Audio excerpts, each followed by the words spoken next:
When the floodwaters from Hurricane Helene washed out bridges and devastated homes in the Lamar and South Central areas of Washington County, Tennessee, several students at the elementary schools in those close-knit communities lost their homes and belongings. That's when local principals and educators stepped up to help those students and their families, even as the floodwaters started to recede.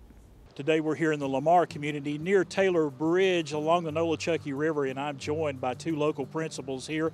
We have Mark Merriman with Lamar School and J.W. McKinney with South Central. And Mark, I'm going to start with you. Talk to me about September the 27th when all the flooding started from Hurricane Helene. What went through your mind? You know, there was so much going on that day, and my first thought was just the concern for the students along the river and this entire community. You know, Mr. McKinney and I serve a huge swath of southern Washington County, and my first thought was just to those families that are right along the river, Bumpus Cove, Little Germany, Emberville, and of course the lower river flats for Lamar. Their safety, you know, their well-being of their families, their houses, and of course at that time we didn't know how bad it was, but that was my first thought, is just what the school's going to do to respond to the devastation we were seeing on the TV. And for you, JW, talk to us about the South Central community. Talk to us when things were breaking loose down there as far as the flooding concerned. My goal was to get our shelter open. And so South Central was designated as a shelter in our emergency plan. And so as soon as I knew that some bridges were going, I was at the school getting the shelter open and being ready to receive people. And we had 50 people that first night. We had Tusculum's tennis team, we had families from Indiana and Wisconsin, and then our local folks who got trapped on our side of the river. Right, and that's the thing, you know, this 107 goes down along the river here. There's the bridges were the big problem, and people's homes being swept away, and that included some students as well. Talk to us about your students and the numbers that you have been facing with students that are being displaced. All right. So we had 10 families, 17 students that were displaced. They pretty much have lost their entire homes. There's a couple that are fixable, muck out, and repair jobs, but most of them lost their entire house, which imagine going to work and then coming home and you don't have a place to live anymore. Such a tough situation. And for Lamar, talk to me about the number of students that were affected by the flood. Yeah, so we had around 12 families that were affected, 23 students. We have a bus driver and a teacher that were affected in different ways as well. You know, again, everything up by the mountain by Bumpus Cove, Emberville, and Little Germany, and then all of the lower river flats. And those were just the school families that were affected. Of course, beyond in South Central and Lamar, beyond that, a lot of other community members who didn't have school-age children heavily affected by all of this.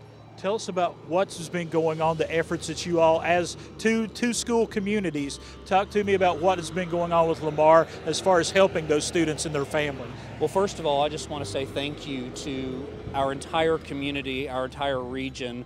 You know, Mr. McKinney and I were fortunate and blessed, not just by the immediate district response, but by our county, our state, and our entire area. We have people from all across the country still reaching out. You know, our immediate needs have been met, and I think we're hearing that at most of the shelters. You know, the big challenge right now is meeting the long-term needs of the community, whether that's household items, whether that's getting them in a camper or RV, whether that's seeing if we can assist them in facilitating rebuilding. For us, Liberty Church, Mount Carmel Church, and our Mennonite community, the Greenville Mennonite Church. The Mennonites have already put hammers to work and have started building a house for a family, so that's amazing. That is great work. It's already under roof. Appalachian Service Project is already on the ground in our area. They are working on 4 of the houses, so one of my students and 3 others. So that's amazing that they're already there trying to get folks back in their homes. Everyone has been a team, and again, we appreciate what W.J. Shell did, you know, pushing out information. We did not have cell service at Lamar for almost 2 weeks, and that was a huge challenge in communication. But I feel like our community rose to the occasion, and I remember what Mr. Rogers said: in a disaster, in a bad situation, look for the helpers. That's right. And the helpers showed up. And they absolutely did. And you are big helpers, both of you. Mr. Merriman, thank you. Mr. McKinney, thank you so much. Folks, now we're going to talk to one of the teachers whose students have been affected by the flooding here in Lamar and in South Central. Right now I'm talking with Cindy McAvoy, middle school teacher here at Lamar. Talk to us about, on September the 27th, what, I was talking to the principals, what was going on in your mind when all this happened?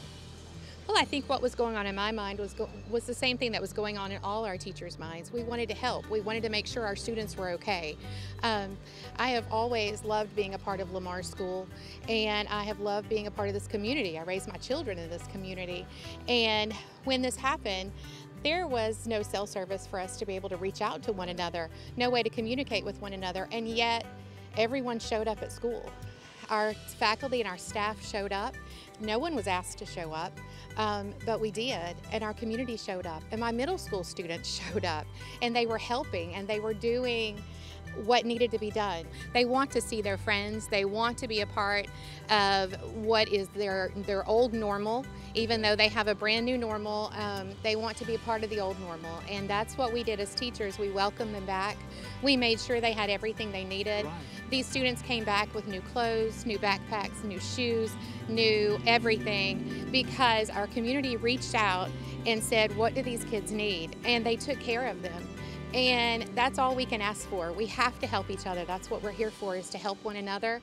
And these kids may have lost everything, but they know they haven't lost their community. And it was the neighbors, everyone gathering together here in Lamar, South Central, all these adjoining communities coming together to make sure they take care of their own. That's what we do. We take care of our own. Teachers, our community, we take care of our own, and that's what we all need to do. Cindy McAvoy, thank you so much for everything that y'all have been doing down here. Folks, a great story here. Thanksgiving is upon us. It's a time to be thankful for the folks that have come together here to help those in need during this flooding situation.